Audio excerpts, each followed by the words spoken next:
Hello and welcome to another edition of Town Talk. My name is Connor Lynch, your host. Town Talk is a program where we sit down with important decision makers in Westwood in order to learn what's been going on and what's coming up for our great town. Today's guest, Todd Korchin, is the Director of Public Works in Westwood. Todd, thank you for coming on the show today. Thank you for having me. Absolutely. So before we get started, I kind of wanted to go a little bit into your history because we spoke to you, what was that like? Late August, early September before. Sure. We did a little biography, and it was kind of a little weird for you to get to the director position. It was kind of a stranger path, I guess. So sure. I wanted you to kind of talk a little bit about your history with that. Sure. I've been with the town for almost 17 years.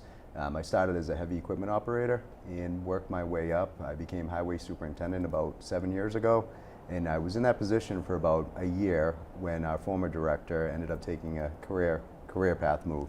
And when she did so, I put my hat in the ring for the director's position and was fortunate enough for the town to give me the opportunity to currently sit where I am now. And it's been a great experience for sure. That's excellent. That's excellent. So right now it's the middle of winter. We're in the middle of a bomb cyclone right now, actually. Thank God it's rain, not snow. That's right. So what kind of work goes into the preparation for like the winter season? Back when we talked, you said at that point, you guys were preparing for snow removal. Sure. And I was able to see like the trucks driving around with the plows on and stuff like that in the middle of September. What's that preparation like? The preparation starts with the equipment in general.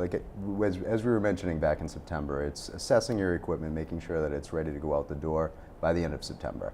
We all know in New England that you could get a snowstorm at any given moment. Yeah, as early as October. I wouldn't be surprised if you got one in August, yeah. the way things are going. But that said, it's the equipment management, making sure everything's up to speed and ready to go. After that, it's a preparation from your staffing whereabouts your staff is with respect to numbers. Are you going to be using subcontractors for miscellaneous storms? Who's going to be dispatched where? It's a lot of administrative, moving of pieces of some sort. And then, I always create an analogy towards athletics of some sort, that it's a mental game too, because sometimes you're in a situation where you could be here for 24, 36, even more than that hours at a given moment. So it's preparing yourself mentally for the push that you need to give and provide the services to the community to make sure public safety can efficiently get to where they need to go. Absolutely. I remember back when we had like the first huge storm at the beginning of January, we got like 2 feet or something like that. I was driving around, I lived in Dorchester at the time, half the roads weren't plowed or anything like that. Driving on the highway, it wasn't too good. I hit Westwood and it was immaculate. Yeah. It was amazing. It was great response, it was quick timing and everything like that. It was incredible. So beyond just like plowing, like obviously the DPW does a lot of work, but like what's something else that people might not know about that goes on during storms that you guys take care of? Aside from plowing, and we say this quite frequently within internal meetings, and just to go back onto your note of how nice the roads looked during that particular storm, it starts with our staff. And I think people sometimes think that it's a one-dimensional situation during an active snowstorm, when in many cases a storm such as that, where there's high winds, heavy wet snow, you have significant tree damage. So now we're taking individuals out of their plow routes to now go and deal with a tree across a particular location. Say, for example, in Manhattan Street, you can't have a tree blocking Manhattan Street. That's a major thoroughfare to the Norwood Hospital. So you would take an individual off of their plow route. They're now getting a chainsaw. So now they've gone from working 10, 11, 12, 15 hours to now having to jump out of a truck with a chainsaw with a front end loader there trying to push the tree off. And not to mention that their entire route gets messed up at that point because they have to deviate from the course. Exactly, and now from our management standpoint, you're now reconfiguring the plow routes, trying to get coverage alongside that until the tree itself is cleared. And typically when there's one tree, there's a few trees. It's not just one gust of wind that hits a particular location. So we're dealing with that. There's oftentimes, such as a storm we're experiencing currently, where you have heavy rain and you have flooding in some certain areas. So that could develop during some snowstorms where it's a wet, slushy snow that, again, you're taking a guy or one of your operators out into a situation where they're plowing and now please go deal with this drainage issue. And you're recovering. You're there trying to do things. You're trying to figure out who's going to cover their route. So it's not necessarily, like you had mentioned, snow related. There's various degrees of a storm and various things that can come up during the course of a storm. Absolutely. And I think we were talking before about how you had a few people going around like municipal buildings and stuff like that, making sure there isn't like leaks or floods or anything like that. And I think that's something that many people don't think about. Like once a flood happens, like who are you going to call it? It would obviously be you guys. Of course, our facilities division does a great job assessing all of our infrastructure pre-storm, post-storm, and obviously throughout the calendar year. But yes, with the minute I walked into this studio, you could hear rain, you could hear this. You want to always make sure your buildings are tight and up to speed because one drop leads to a disaster. Yeah. Well, it's a good thing that you guys looking out for us. Yeah, we're out there. Yeah. So in terms of like, snow removal or just like storm in general, what's something that like Westwood citizens can do? I mean, obviously, one of the big things that I know Chief Deckers has been trying to push this is people clearing paths to things like fire hydrants, especially during big storms. Sure. And obviously that's a crucial thing because you don't want the firefighters trying to fight a storm and they're also shoveling, trying to get to. But what else can people do? What's some of the stuff that is going to help out both the DPW in the long run and just Westwood in general for storm preparedness? First and foremost, I would say adhere to the weather conditions. If you don't need to be out, don't go out. And this is the broken record of what people preach all the time pre-storm. But seriously, don't. We are driving around in active storms and sometimes scratch our head at the volume of traffic, and they're not all doctors and nurses that are out and about. The second thing I would say is adhere to the public snow and ice policy, which can be found on our website. And basically, we have snow and ice bans as far as parking restrictions go. Please adhere to those, because if we have vehicles parked and jammed along some of our smaller roadways, it makes it extremely difficult for us to go and do the snow removal. So that's a big one for sure. Check out your catch basins out in front of your homes.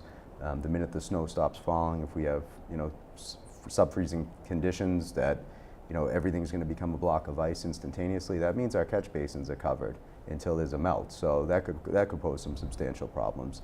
And of course, if there are sidewalks in front of your home, if you could lend a hand with some of the sidewalks, we obviously have our sidewalk plows that go out and do the majority of sidewalks. But if there are small subdivisions that people typically use or utilize, that mailmen might use, try to keep an eye out for those as well. Yeah, especially if you have like elderly neighbors or something like that, or family members who aren't active enough to be able to shovel themselves out. I think that goes a long way. That's a great point too. And there are some of our neighbors that are on the older side that could use a hand. So if you have any young son or daughter that could give a lending hand, that would be a great appreciation from them. Absolutely, absolutely. So shifting gears just a little bit, I think about a month or so ago, you went before the Board of Selectmen to talk about how to purchase an additional trash bin and a recycling bin. So I was talking a little bit about what is the need for that? Is there like an overflow or something like that? Like what's the why would people need to be able to do that? Our automated trash program came into play about 5 or 6 years ago, and it was a change to the community. Each resident was given 2 barrels, 1 recycling container, 1 trash barrel, and I think people adjusted accordingly to their household demand. For the past couple of years, there's been an ongoing list that we've developed internally as far as distributing extra containers. And we were getting charged, we being the town was getting charged for those extra containers. So we thought it was beneficial to bring to the Board of Selectmen the fact that there are residents now that are recycling some more, that have a little bit more trash. How are we going to address this? It will affect our budget slightly, but let's bring it before the Board of Selectmen and let them decide which way they would like to proceed. They did so in basically incorporating an annual fee for an additional trash container of $150 a year. So if you're a resident that just has an overabundance of trash that would like to just have that extra benefit of the extra barrel, it is an annual fee for $150. You can call the Department of Public Works and we can deliver that barrel. If you are recycling at a higher clip and need an extra recycling container, there's a fee associated with that as well. That's a $60 one-time fee. So if you want an additional recycling container, call the Department of Public Works and we can give you an extra container for the $60.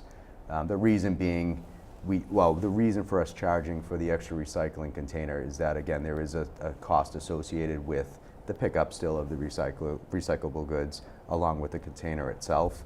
When initially the program got kicked off, there was no fee associated with recycling.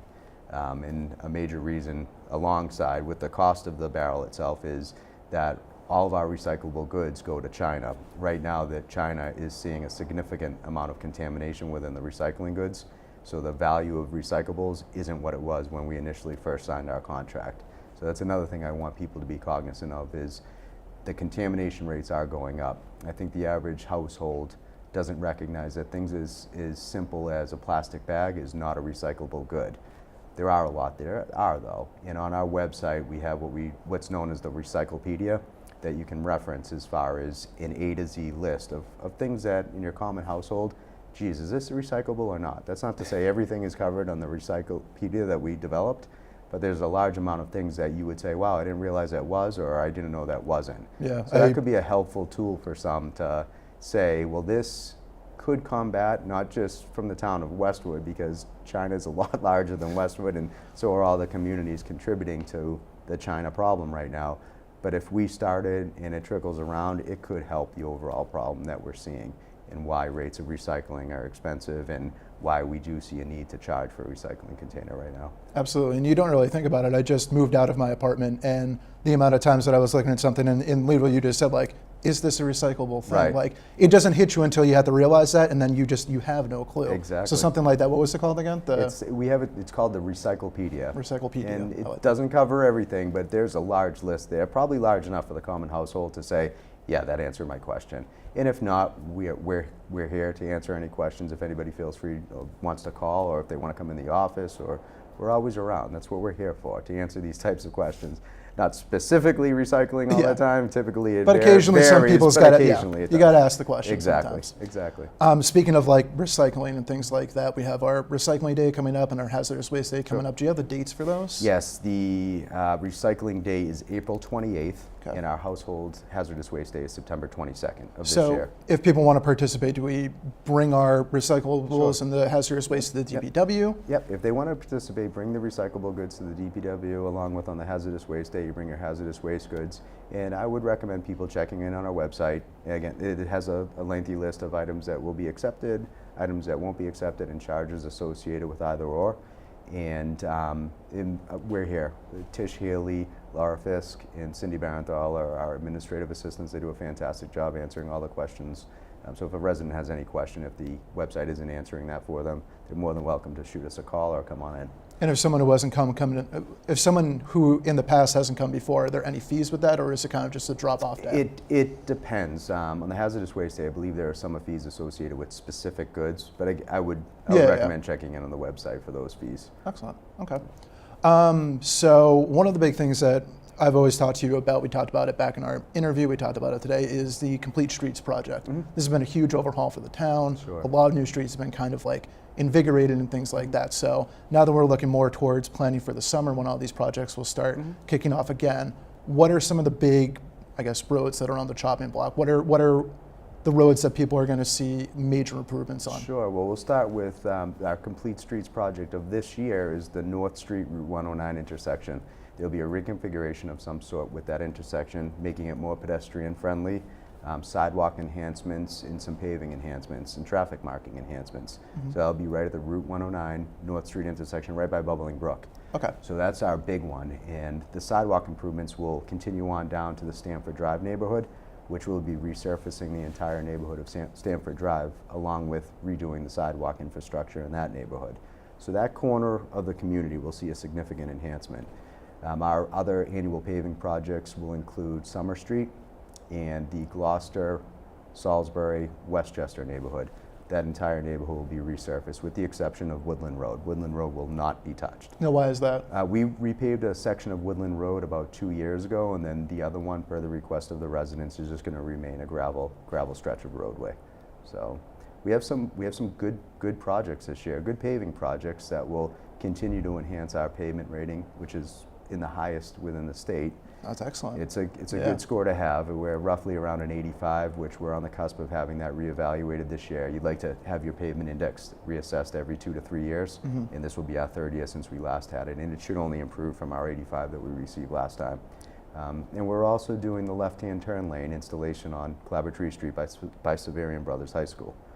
Nice. So that's Awesome. going to be a big project, and we're actually meeting with the contractor and some direct abutters in about 2 weeks to discuss the timeline and schedule for construction and whatnot. So, ballpark-wise, in terms of a timeline, like what would people be looking at for I at least? think as far as teeing off construction for the Tree Street project, I would say probably May, early May. It's a pretty extensive project, though. There's a lot of rehabilitation to the existing retaining walls that are down there at the corner of Washington and Tree Street that will continue up past Severian Brothers. So that whole stretch of wall will ultimately have a new facelift. It's going to look great. That project also includes new concrete slab sidewalks, bringing them all up to ADA compliance. So that stretch of roadway is going to look great. And the Benchmark property is directly across the street, and they did a great job with their landscaping. So bringing that whole roadway infrastructure together is almost a great gateway to the community coming up from Tree Street if you were coming in from the Norwood end. Absolutely. So that's going to look nice. As far as our paving projects, we're extremely adamant on getting them out the door July 1st. That's like our big pet peeve / OCD. Let's get it going, and this is our time when we go out and do this. This is what you want. This is the cutoff we do with date. every contractor. If July 1st is on a Saturday, then I say, okay, we'll wait till July 3rd. But then we know they're off July 4th and they're back July 5th. The reason for that is we don't want to interfere with the school. Absolutely. And obviously have consideration to the bus schedules and whatnot. So our paving cycle goes from July 1st through probably the second week of August. And at that point, we're done. Sometimes you have a miscellaneous paving project that goes on because of one thing or another. Delays or whatnot, Delays sometimes, but more or less opportunities that the state will give us from a funding perspective. The state every so often comes out with what they call as the winter road recovery money. And if you have a very, very bad winter, the state will give you grant opportunities or funding opportunities that then you have to use by a certain timeline. And for example, a couple of years ago, they gave us $85,000. We received a letter from the state in probably mid-March stating that we need to have that funding expended by July 1. That's a quick turnaround. And you're okay, let's go here. And projects jump up the list because they fell within that criteria of funding, and you could move some things around. So that's realistically the only time we push a project out other than those summer months. And with respect to the community and traffic, it's pretty quiet around here July 1st through the end of August. So it's a good opportunity for us to go out and get what we need to get done. I was about to say for the Tree Street, I don't know if I need to avert my traffic or figure out a new way to get around town. There'll be plenty of notice, there'll be plenty of signs, and I suspect some calls will go out via the robocall system that we have. So it will be a little disrupting, but again, primarily during the summer months. And obviously, we don't want to be disruptive to Severian Brothers as well. So Absolutely. we're gonna coordinate with Severian Brothers, with Benchmark, with the Snark Building up on Tree Street, and the town of Norwood as well, and just give everybody the level of respect they deserve, and knowing what we're doing, what our timeline is, and trying to accommodate their schedules and their requests as well. So excellent. While we're still on roads, this was kind of a big hot topic item at the town meeting that we had in November, which was the Gage Street sidewalk. Now, back then the vote was just to look at the initial design phase of it. There's no actual bid out or anything like that, if I'm not mistaken. So what, if there's an update on a timeline, what are we looking at in terms of talking to contractors or actually starting to see official plans going in? Sure. We actually met with our design firm the other day, this past week, and we're progressing nicely with options for the design. Several public meetings that we've already had stated that there'll be more than one option that we can present during our first official public meeting once we receive the design money, which we've received. So we're working our way towards that public presentation, and there will be a couple of options that will be presented to the residents, allowing them the opportunity to weigh in on what's been developed so far. Where we stand and where we will stand at that point will roughly be a 30% design level. At a 30% design level, it's extremely inclusive with feedback from the residents. And as I had mentioned during town meeting, at that point, we try to solicit some feedback and see, okay, I hear you on that. We could potentially incorporate your thought or idea with respect to that section or this stretch or that location. But if not, when we come back at our 70% design meeting, we'll explain to you why we haven't or why we couldn't, and then we'll kind of try to move on from that point. But we're strictly design. This is all design. Many people have asked what's going to go on after design is completed. At that point, we'll bring it to the Board of Selectmen and do a formal presentation to the Board of Selectmen and see what the Board of Selectmen's thoughts are at that point. And they could say, okay, we'll see if there's any funding available through the state, at which point we could pursue that opportunity. They could say, well, let's see if the town wants to fund it. At that point, we could pursue that opportunity. Or they could say, great that we have this, let's put it aside for now, it's completed, it will never go away, we have a formal design, and if the town ever wants to pursue this as a construction project, at least it's teed up, and you're not waiting for the year and a half it took to get us to this point again.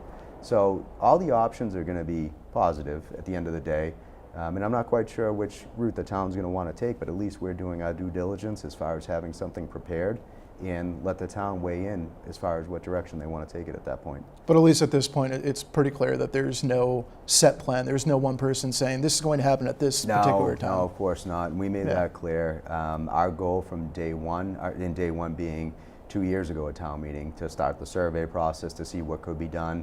And now our goal now, once we receive that survey and now we've received the funding for design, our goal now is just to have a formal design and have it done and say, this is what it's going to look like. We're going to have specifics as far as how many trees are going to be impacted. You're going to have specifics as far as what side of the road it's going to be on. And you're going to have specifics as far as how many linear feet of the rumble rustic rock wall are going to be disturbed and be restored.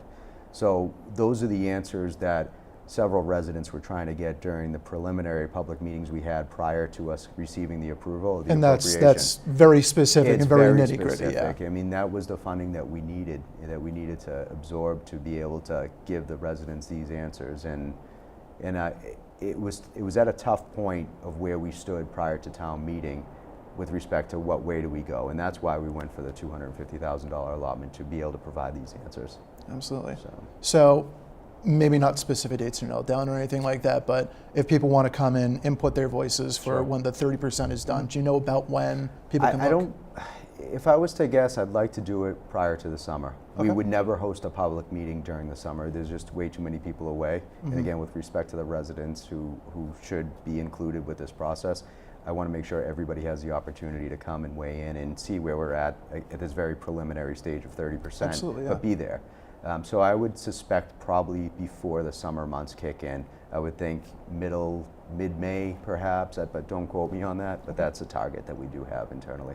So for all you people watching, it's quoted. Yeah. Middle May. All right. Well, Todd, thank you very much for coming on the show. Well, thank you. Really appreciate it. Good insight as to what goes on in the DPW and all the things that are coming up for the town. Great. Thank you so much. Excellent. So my name is Connor Lynch. I'm your host of Town Talk. To see more episodes of Town Talk, including an interview with our new Fire Chief, John Deckers, you can check us out at www.westwoodmediacenter.tv or on Facebook or YouTube. Thank you, and I hope you join us again for some more Town Talk.